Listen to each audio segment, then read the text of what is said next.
What's up, witches? Oh. Good lag here.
I have to get some new background here. Anyway, let's wrap Fortnite. Ah.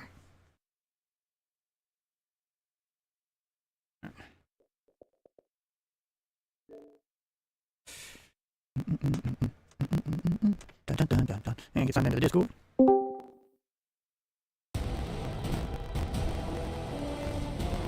That sounds really loud. Hopefully it turns itself down here in a moment.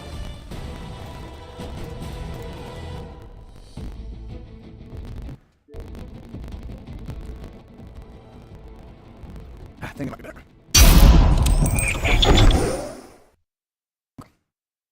Markers. What's going on, markers?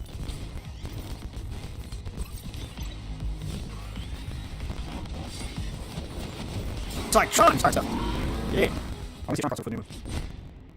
I'm ranked. Alright, let's go. Got Sean.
Ba-ba-ba-ba.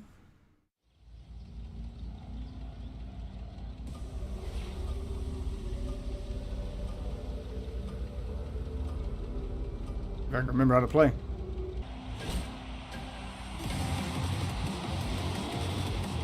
Oh, I got a 38% boost.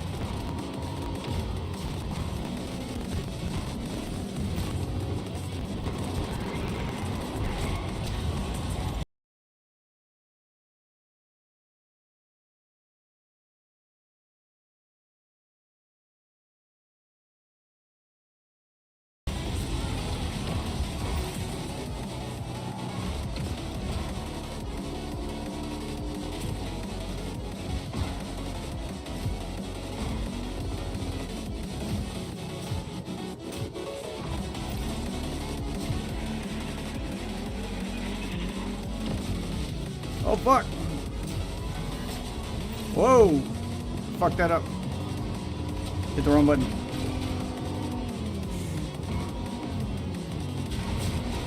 Get off me, bitches.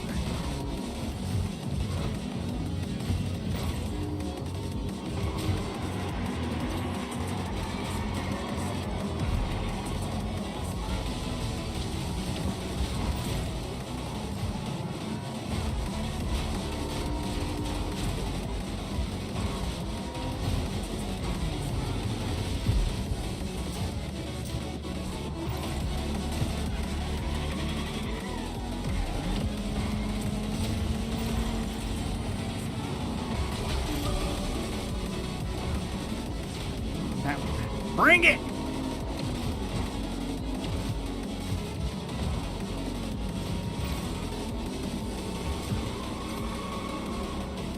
Ah, fuck that up!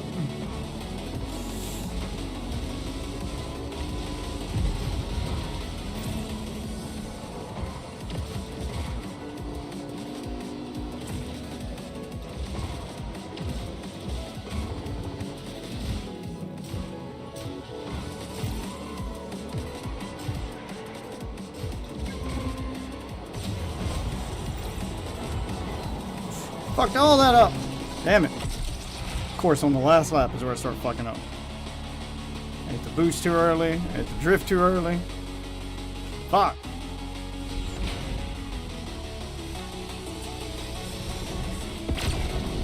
Yeah, I think I'm gonna need to adjust that.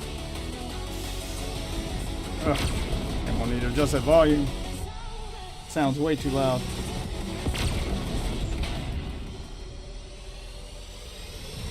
God damn, in one match I've ranked up multiple times.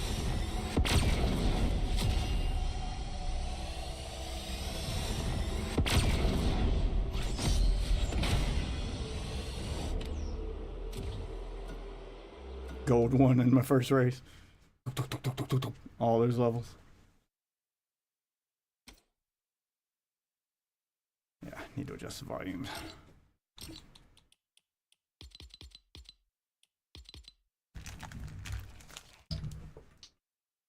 Just come in here and steal my jelly beans.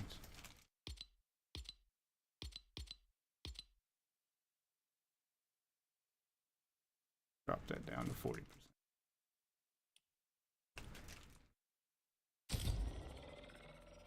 See if that's not too loud.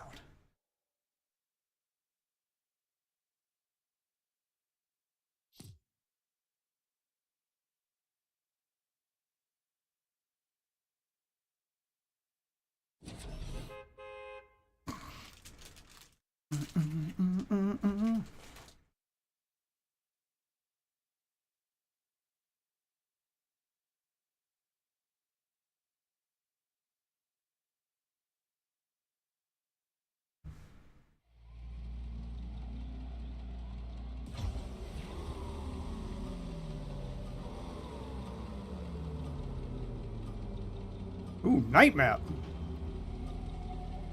Okay, I'm liking the changes here.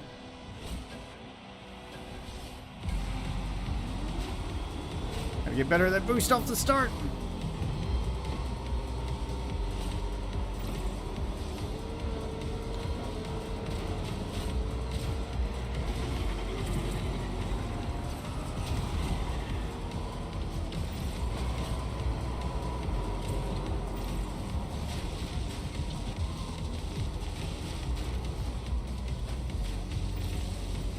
Got a new track to learn.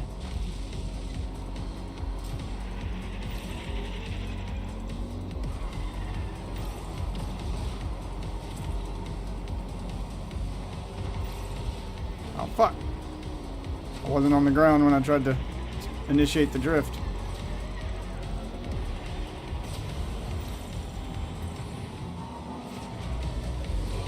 Pull ahead to first right at the end. Okay, so that's the spot to use the boost. Didn't last long, but if I do that, if I time that right at the end of the match here, I can actually secure a victory.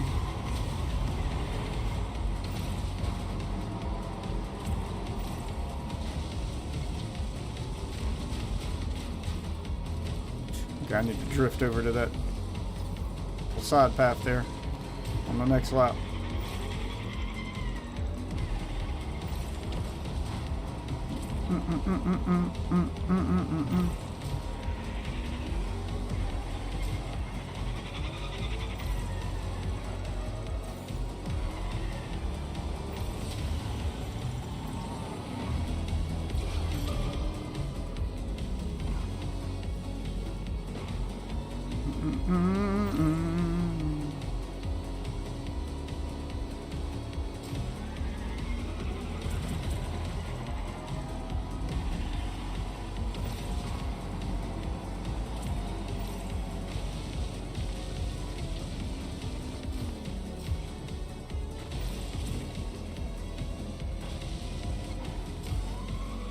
Hit it that time.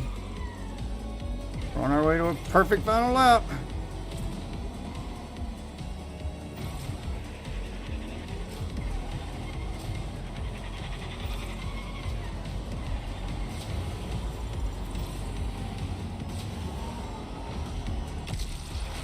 And burn all my boosts at the end.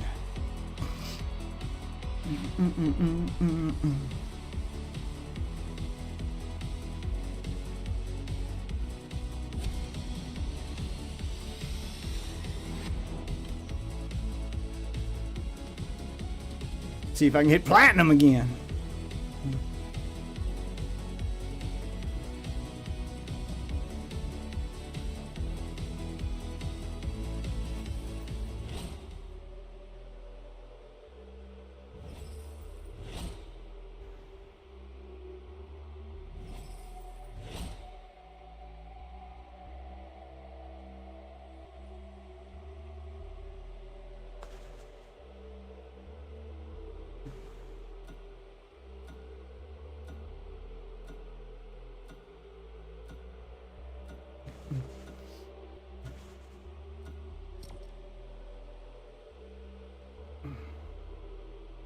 Oh, I'm Deadpool now. I was like, wait, I thought I won. Oh, wait, it just changed my thing. All right, next match. It's just rolling back to back.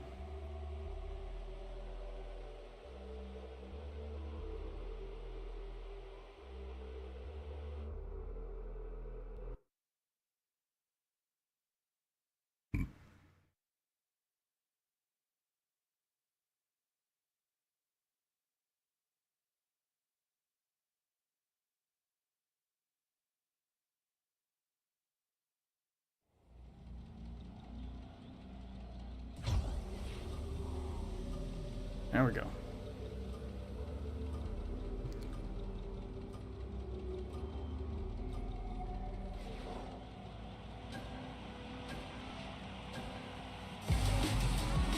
%. There we go. Now I'm getting better with the boost. Excuse me, coming through here.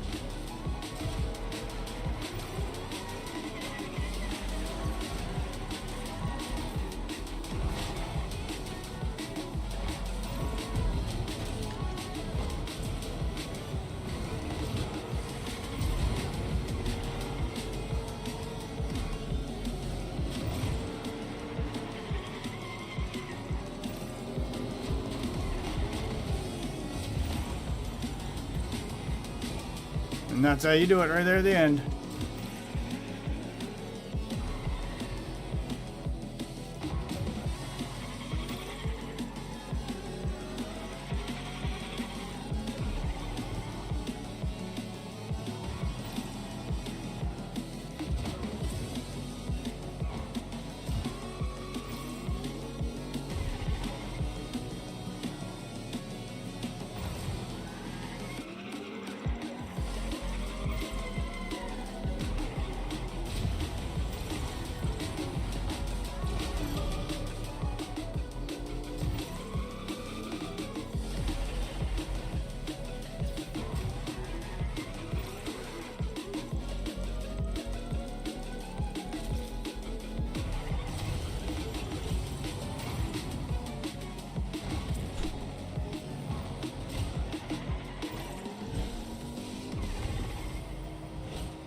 Yeah, baby.